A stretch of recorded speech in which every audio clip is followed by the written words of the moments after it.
So on Wednesday, first off, I think I gave you guys the wrong pages for the homework on Wednesday. Um, the homework should have been pages 205 and then page 213 through 217. I think I said 215 and 223 to 227, so I apologize for any confusion that might have caused. But let's pick up from where we left off on Wednesday. We were talking about graphing equations using tables and plotting points. We might have had something like y equals 2x minus 4. And we picked values for x, and we calculated what y had to be from those values. So let's just do like a -3, -1, 0, 1, and 3. So we're picking points that literally spread all across the graph.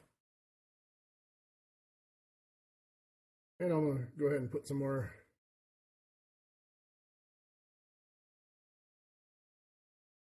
markings on here to follow.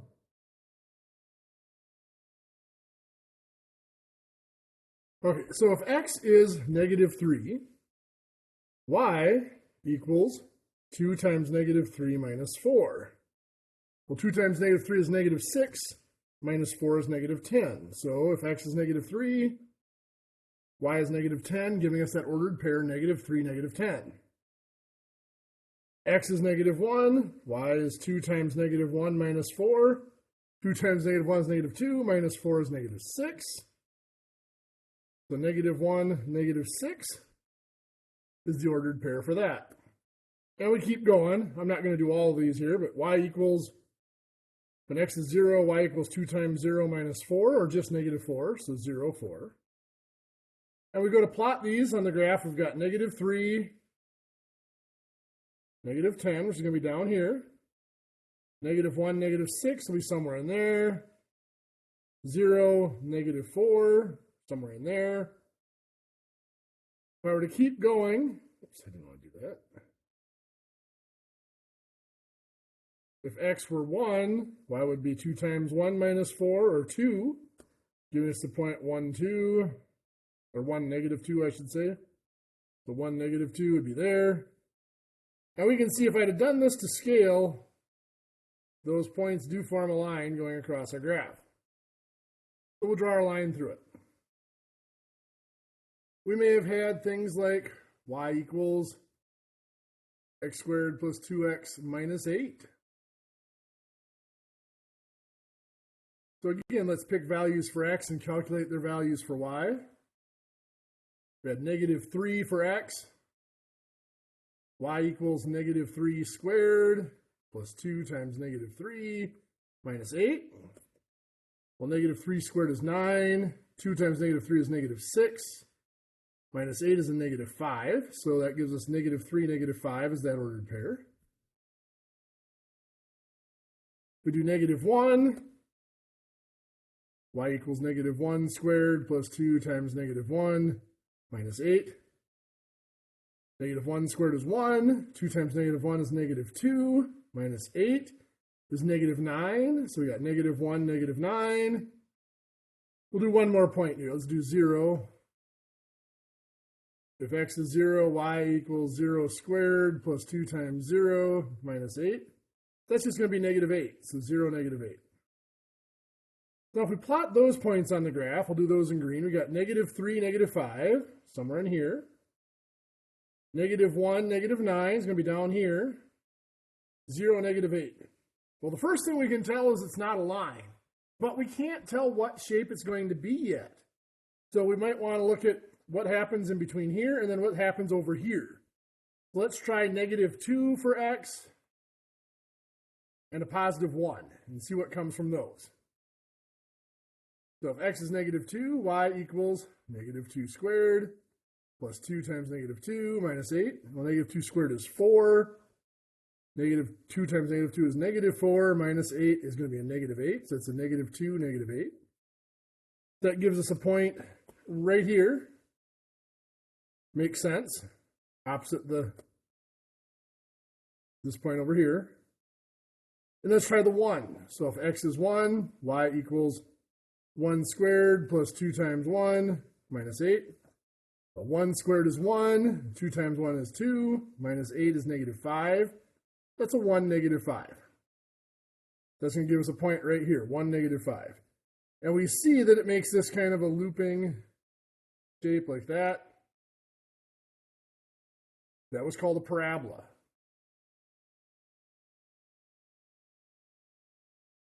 But one of the first things that needs to be done if we're going to try to shorten this process, rather than plotting out all these points on the graph and trying to figure out what shape and tracing the shape through it, one of the first things we have to be able to do is we need to be able to identify the shape of the graph from the equation.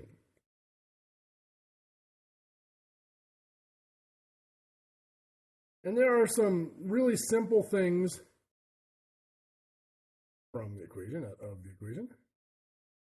really simple things we can look for that give us that clue. And the thing we're looking at is called the degree of an equation.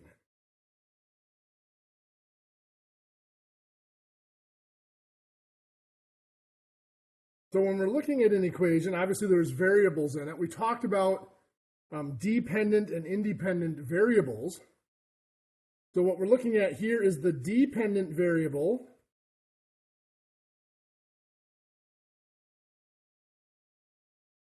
In most cases, that's what we use as the y variable. Has a power of 1. In other words, it's just y. Y to the power of 1 is just y. If that's the case, then the degree of the equation is the largest power on the independent variable.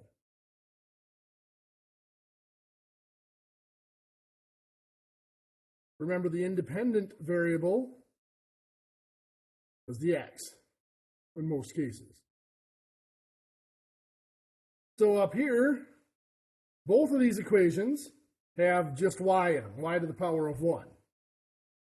So over here, the largest power on the independent variable, on the x, it's just x. That's a degree of 1. Over here, it's x squared. So that's a degree of 2. That's the largest power on the independent variable, or the x variable. If the degree equals 1,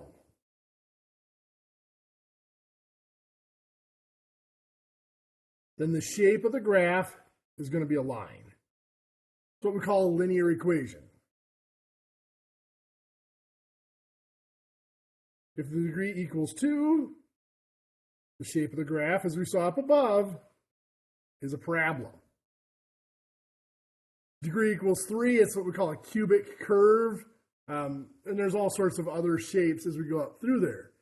For this class, we'll see parabolas just in plotting points like we have. The only one that we're really going to focus on a shortcut for graphing is, don't know why that just took off on me, is the linear equations, the ones with a degree of 1. So in other words, no power on the y or the x variable. So as we focus on those linear equations,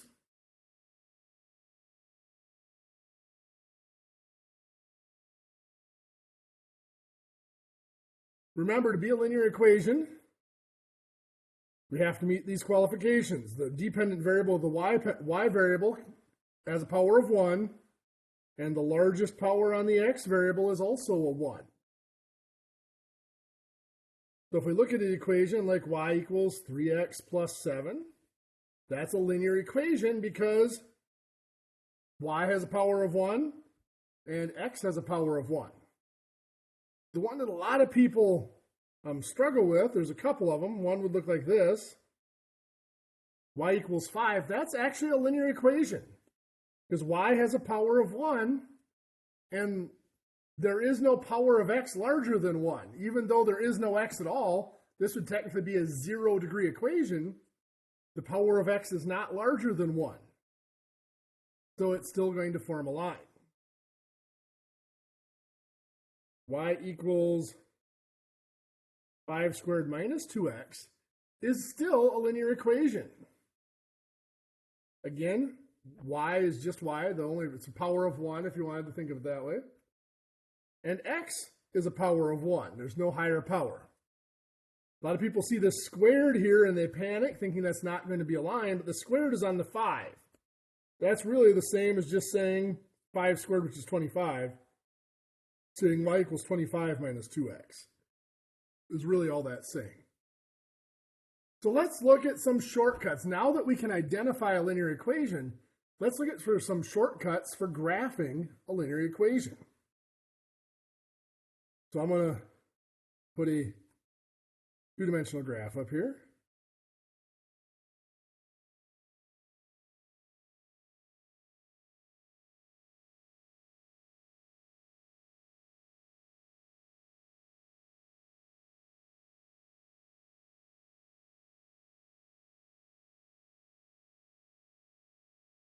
That's close enough to evenly spaced. And we'll start out with the simplest possible linear equation I can imagine. And that's y equals x. So let's do a little table here. Well, if x is negative 3, if y equals x, y would have to be negative 3. If x is 0, y would be 0. If x were positive 3, y would be 3. Y equals x means whatever x is, y is the same thing. So we put a point over here at negative 3, right there. 0, 0, and positive 3, right there. We sketch in that line, and we see two things. One is that line goes through the center of the graph. It goes through what we call the origin of the graph. Second, it makes a 45-degree angle corner to corner across the graph. Well, let's look at some of the things we can do. Now, to keep a linear equation, we can add or subtract. That won't change the power of the variables at all. So let's try y equals x plus 2.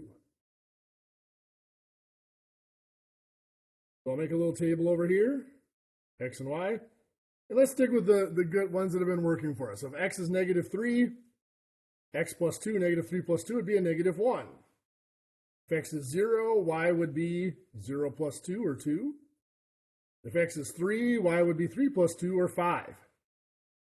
So negative 3, negative 1's right there, 0, 2, and 3, 5. Or draw that line in. And again, we see a couple things. First of all, we see that this line has shifted up 2 units from the origin. It doesn't go through the origin anymore. That makes sense. We added 2 to x, so it makes sense that it moved everything up 2.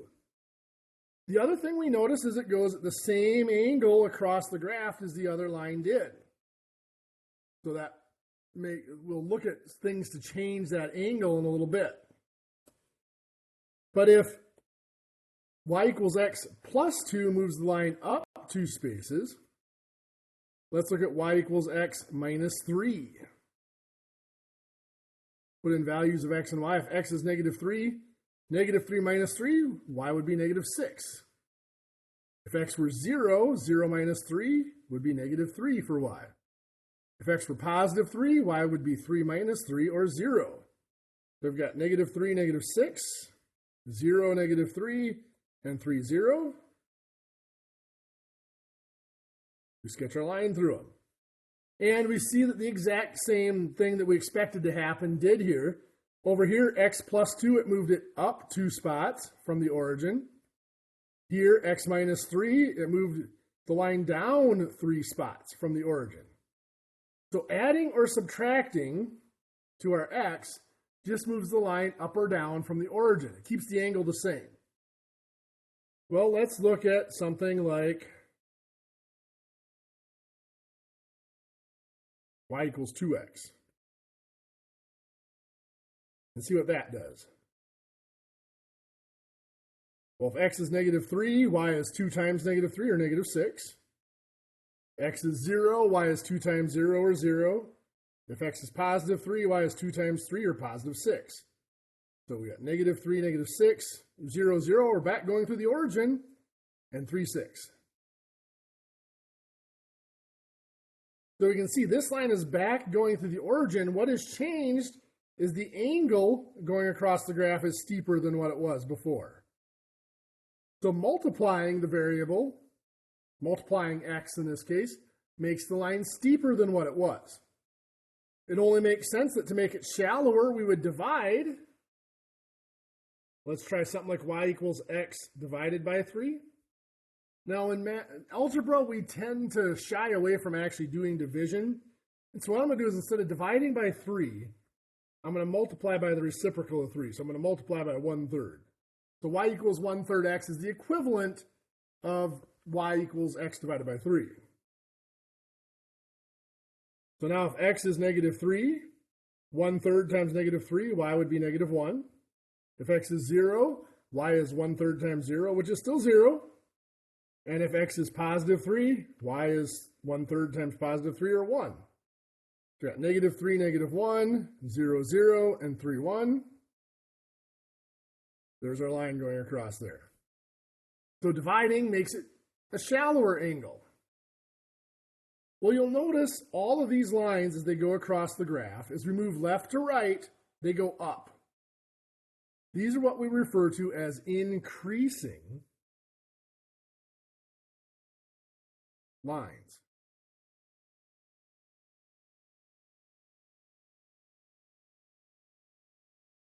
Later on in this unit, we'll look at something called relation or variation. And this is related to direct variation or direct relationship. And all that means is when one value gets larger, the other one gets larger. Well, to make it go the other way, we could try something along the lines of y equals -2x. So now, put in x and y. If x is -3, -2 times -3 is a +6. If x is 0, well, -2 times 0 is still 0. If x is +3, -2 times 3 is -3. We've got -3, +6, 0, 0, and 3, -6, giving us a line that looks like that.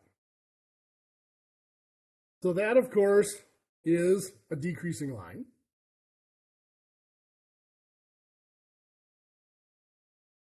As we move left to right across the graph, it goes down. This would be when we get later in the same unit, we'll talk about inverse variation or inverse relationship. And in that situation, what that means is that as one variable gets larger, the other variable has to get smaller. And the opposite's true. If one variable gets smaller, the other one has to get larger. So now let's analyze what we have learned about these linear equations. Come on. There's only two things that can happen to an equation. So we take this as our standard equation. It can be moved up or down, and that happens by doing x, plus or minus some number. If I did x plus 3, it moves it up 3, like that. And we can change the angle of the graph. So we can make the graph, steeper or shallower. And that was done by multiplying x. So if I have y equals 5x, that's going to make that angle a lot steeper, like that. Or y equals 1/2 times x, going to make it a lot shallower, like that. So those values, if I combine them all into one here, let's do y equals 2x minus 3. This value that's added or subtracted here is called the y-intercept. And that is where we always start when graphing a line, is the y-intercept. It's actually a very important point when we're looking at real life. The y-intercept is the starting value.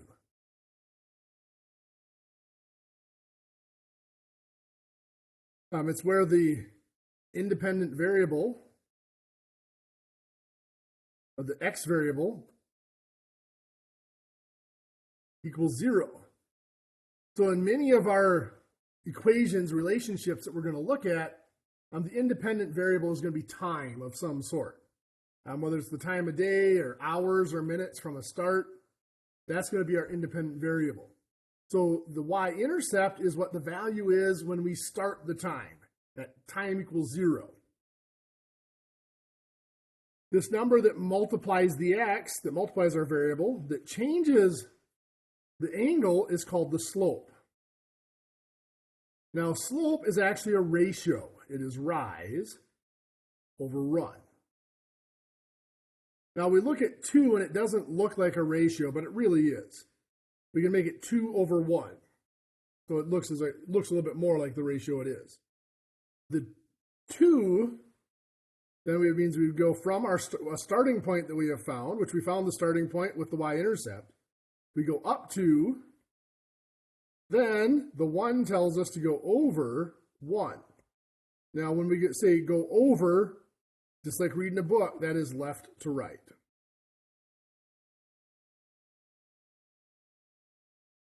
Just like the y-intercept has a correspondence in actual application, that slope has a huge relationship in actual application. That slope is a rate of change. If you're in a car and you're driving, it is your speed. If you are infusing an IV, it is the flow rate of your IV. If you're looking at growth rates, it's how much, how many inches or centimeters per year that your height increases and things like that. Not all relationships are linear. There are growth rates, like population growth rates are exponential. They're not linear. But many of our situations can be modeled with a linear relationship. So let's look at some linear models. Some of them a little contrived, just because we're trying to keep it simple here at the basic level. But a linear model would be, let's use a simple example here. Come on now. For this example, let's say you start 12 blocks from home and walk towards home.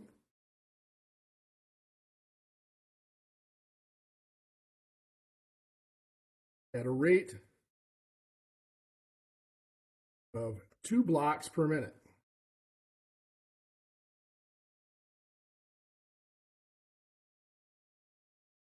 So if you were going to graph your distance from home, you're starting out 12 blocks away from home and you're getting closer to home. So you're subtracting 2 blocks per minute. So here, y is your distance from home, blocks from home.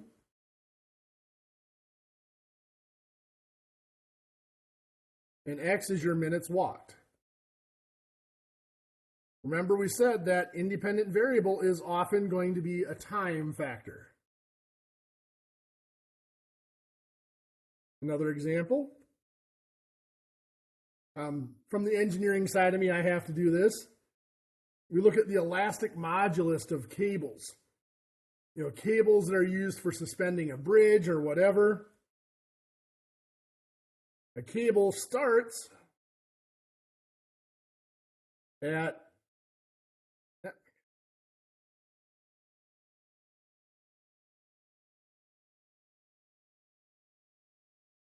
240 inches in length.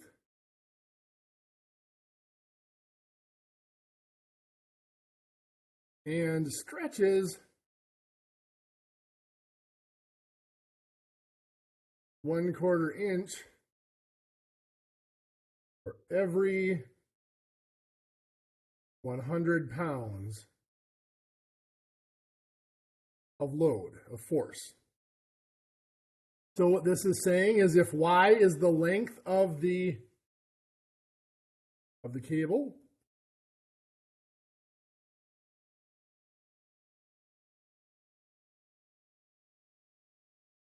and x equals the hundreds of pounds of force. I'm just going to put pounds of force and then we'll adjust it.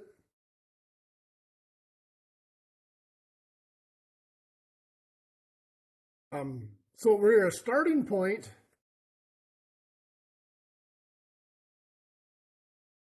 is 240 inches. Our rate of change is a 1/4 inch per 100 pounds. So we could adjust that if we want to.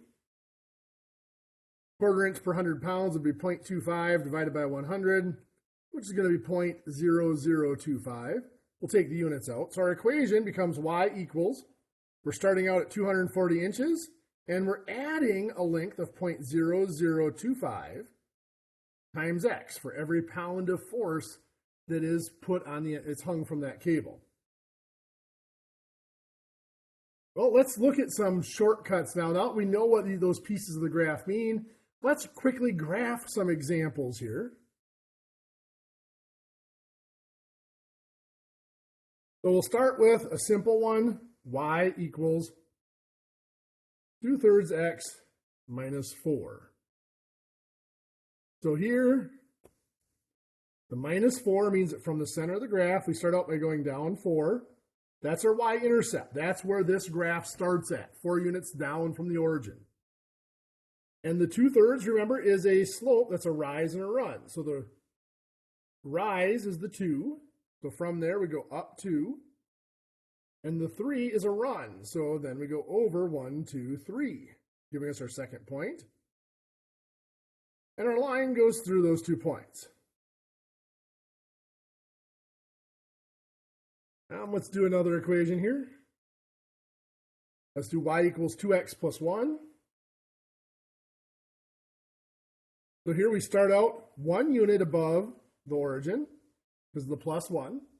Then the 2, remember that's as a ratio, that's 2 over 1.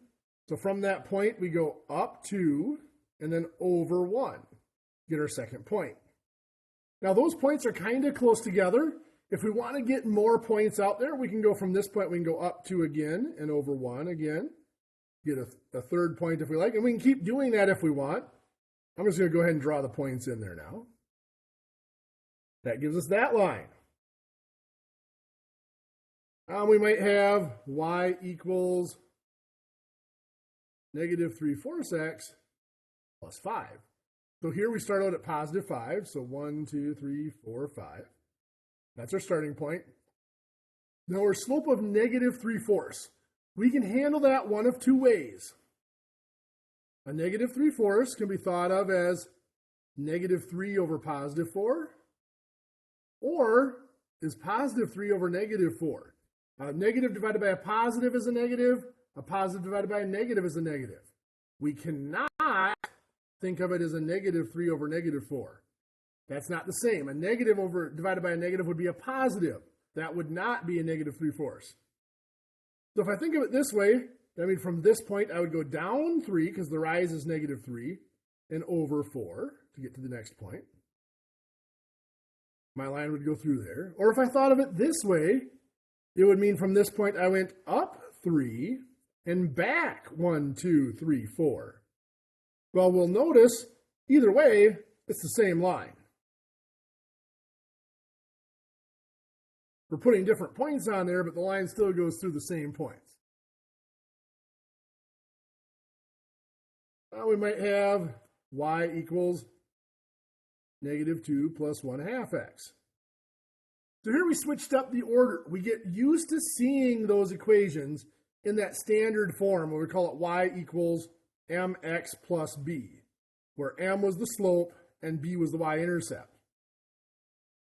But remember, what really matters is the slope is the number that multiplies x. So here that would be the 1/2. The y-intercept is the number that's added or subtracted. Here that's the negative 2. So I can think of that as either adding a negative 2 or subtracting 2. Either way, it means that from the origin we start out by going down 2, and that's our first point. Then the 1/2, we rise 1, we run 2. There's our second point. Again, those points are kind of close together, so if we want to go rise 1, run 2 again from there to get a third point, we can. Or we could have thought of it, a positive 1/2 is the equivalent of negative 1 over negative 2. Remember we said a negative divided by negative is a positive? We could have from here gone down 1 and back 2 And we'll see that we still have the same line. It goes through all of those points, no matter how we lay out that slope. Well, not all of our equations are as straightforward as this. Some of our equations are going to take a little bit of effort before they're ready to graph. We might have an equation like y plus 3 equals 3/5 x plus 1. All of these graphs, all these equations up here were in this form here, where it was y equals negative 3/4 x plus 5. Y equals 2/3 x minus 4. Y equals 2x plus 1. Here it's not. It's y plus 3. Get back there. Y plus 3 equals. We need to adjust that so it's just y equals. To do that, we have to get y by itself. We look at what's been done to y. Well, it's had 3 added to it. So to get rid of it, I'm going to subtract 3. Now to look all the way back to the first week of the semester. Remember, when we add or subtract, we must have the same name. So when I add or subtract, I can only combine with other things that have the same name.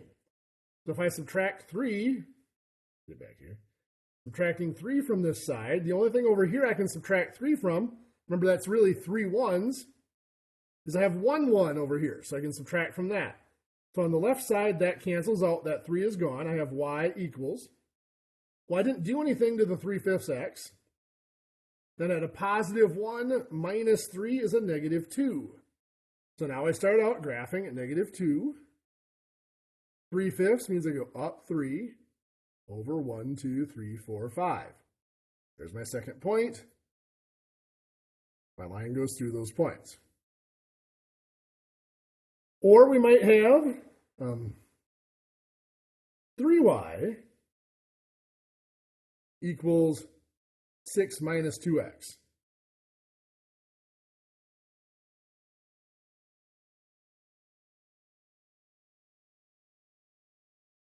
So here again, if we look at what's been done to x, or done to y, because y is the variable that we want to have alone here, not the x. So what's done to y is it's been multiplied by 3.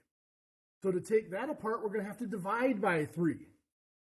Now again, looking back to week 1, when we multiply or divide, we do not need the same name. So when we multiply or divide, every digit can be multiplied or divided. Well, the 3y over here is a single digit, so when I divide that by 3, I'm just removing the 3. But over here, there's 2 digits. There's the 6 and there's the negative 2x. So each of those gets divided separately. So on the left, I just have y. On the right, 6 divided by 3 is 2. Negative 2x divided by 3, this is not going to divide out evenly. So the trick is you just take the numbers. Remember, we said there's a link between division and fractions.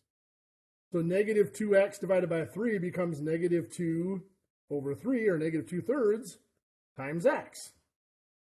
So now to graph that, we start out at positive 2, so up 2 from the origin, and then the slope of negative 2/3. So we go down 2 and over 3. And if we needed to go again, we could. I can draw my line through there good enough. And we might even have something like 2y minus 3 equals x minus 1. So here, if we look at what's been done to y, y has been multiplied by 2 first, and then 3 has been subtracted from it. So to take this apart, the first thing we're going to do is add 3. Remember, adding or subtracting, we can only do it to one piece on each side, only the thing that has the same name. So here, get back here. The negative 3 is gone. We've removed that. We just have 2y there. On the left side, we didn't do anything to the x. Negative 1 plus 3 is a positive 2. And then we divide by 2 to get rid of the 2. Again, when we multiply or divide, we do it to every digit. So on the left, the 2's divide out, leaving us with y. On the right, x divided by 2, we think of that as 1x divided by 2. So 1 divided by 2 is 1/2 x. Then we do the 2 divided by 2 is a positive 1. That starts out at positive 1, and then the 1/2 means we go up 1 over 2. I'm going to do that again. Up 1, not up 2. up one more over 2. And I can draw my line through those points.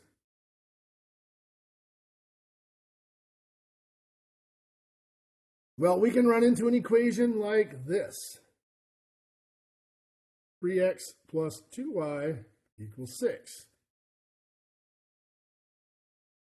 We still have to get y by itself. So we look at what's been done to y. Y has been multiplied by 2, and then 3x has been added to it.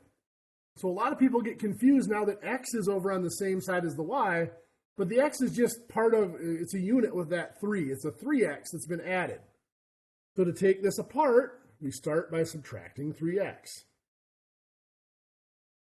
So on the left side, remember, adding or subtracting, we have to have the same name, so we can only take it away from the 3x on the left side, leaving us with the 2y. Now on the right side, there is no other x to take it away from. So you can think of that as being a 0x there. Remember, 0 has no value, so it doesn't change anything. So the 6 doesn't change. 0x minus 3x is a negative 3x. Or you can just think of it as 6 minus 3x is just 6 minus 3x. There's nothing to combine there. And now we have to get rid of the 2 that's been multiplied, so we're dividing by 2. Dividing by 2 on the left gets rid of the 2, giving us just y. On the right, we divide by 2. We have to divide each piece. 6 divided by 2 is 3. Negative 3x divided by 2, well, that just becomes negative 3 over 2 times x. So we start at the positive 3. 1, 2, 3. And from there, negative 3 over 2 means we go down 3 over 2. And there's our line. So this form that we had here, and what we've had all of our other equations in, is what we call a graphing form, or sometimes referred to as slope-intercept form. Because it allows us to read right out of the equation the slope and the y-intercept. But some of our equations come in what we call standard form. Now, standard form can look one of two ways depending on what textbook you're working with. Many textbooks just refer to standard form as this form. AX plus BY equals C. Some of your purist textbooks refer to it as AX plus BY plus C equals 0. So obviously here the C is going to have different values. One would be positive and one would be negative because they're on opposite sides of the equation. I said your purist textbooks look at it that way. We're going to look at it this way over here just because it's a little simpler and it's more common to see an equation in this form. Now from this, if I were to solve this for y like I did above, I would be subtracting ax from both sides. So the ax is gone. We've got by equals c minus ax. And then we would divide by b. So y equals c divided by b is just going to be c over b. Minus negative ax divided by b is going to be a negative a over b times x. So we can see here from what we've done that from this standard form of an equation up here, negative a over b is the slope. And from that equation, from what we solved here, c divided by b is the y-intercept. So I can look at an equation in that form and I can graph it rather quickly. 4x plus 2y equals 12. My y-intercept is going to be the c value, the constant value of 12, divided by the coefficient of y. 12 divided by 2 is 6. So if we were graphing that, this would start out 1, 2, 3, 4, 5, 6 is where that would start. The slope is opposite a over b. So negative a is 4, so it's going to be a negative 4 over 2. Negative 4 over 2 is just negative 2. Well, we treat that as a negative 2 over 1, so from our starting point, we go down to over 1 to get to that next point. And there's our line. In fact, there's actually a third value we can get out of here that's not talked about in a lot of math courses, and it's called the x-intercept. The y-intercept is where the line crosses the y-axis here, or where the x value equals 0. Well, the x-intercept is going to be simply where it crosses the x-axis, or where the dependent, or y equals 0. This value here could have been found by doing c over a. So for this equation, that would be 12 divided by 4. That would be 3. That crosses the x-axis at 3. For this class, x-intercepts are not terribly useful, but if you were to go on into a college algebra course or into an advanced statistics course, there's a concept called linear programming where you set parameters. We have these, they're called constraints that restrict what we're able to look at for values. And in most cases, the quickest way to put those on a graph is to use not a y-intercept and slope, but to use a y-intercept and an x-intercept and just draw the line between those intercepts. So before we end up here and give you your homework today, I want to do one last example of a linear relationship. So we're going to look at an IV bag that starts with 1,200 milliliters of fluid in the bag and is set at a flow rate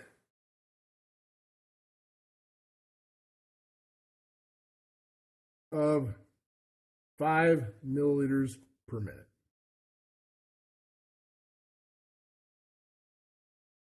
So remember, the starting point is the y-intercept. This is starting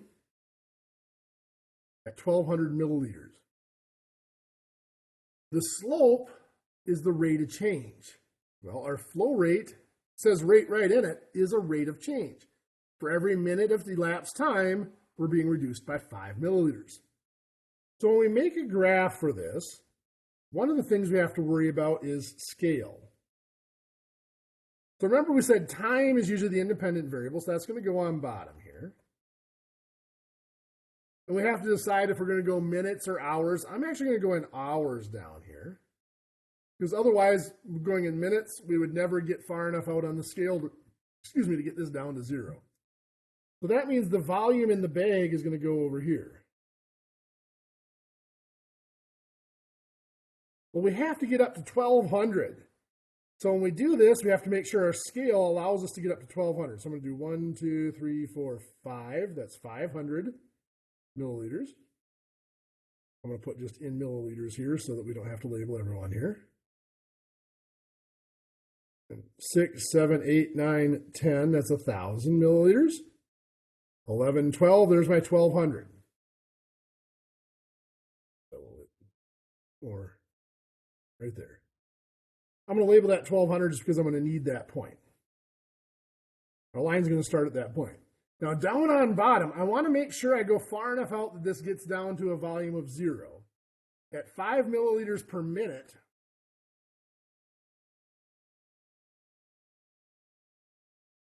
turn that into hours. 60 minutes and 1 hour.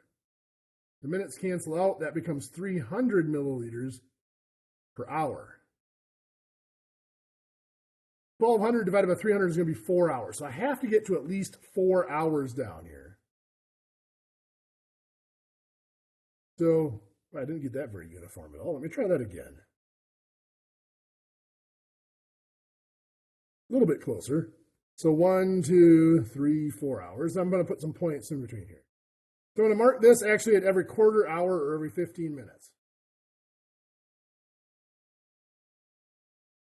So 300 milliliters per hour means that for every hour, I'm going to come down 300 milliliters. So at 1 hour, right here, I'm going to be at 900 milliliters. That's going to be right there. At 2 hours, right here, I'm down another 300. That's 600 milliliters right there. At 3 hours, which is there, down another 300. 600 minus 300 is going to be 300 milliliters right there.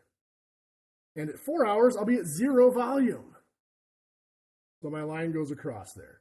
Now, we could find an equation from this. We could find other things from it, but we are out of time. So your homework here, again, I corrected your homework from Wednesday. So make sure you have that corrected homework from Wednesday. Page 205, 1 through 3. And page 213 through 217, 1 through 15, the odds. And then for today, it's page 221 through 222. Again, 1 through 15, the odds. With that, sorry, I actually kept you about 30 seconds late. Sorry about that. You guys have a great weekend, and we'll see you all on Monday.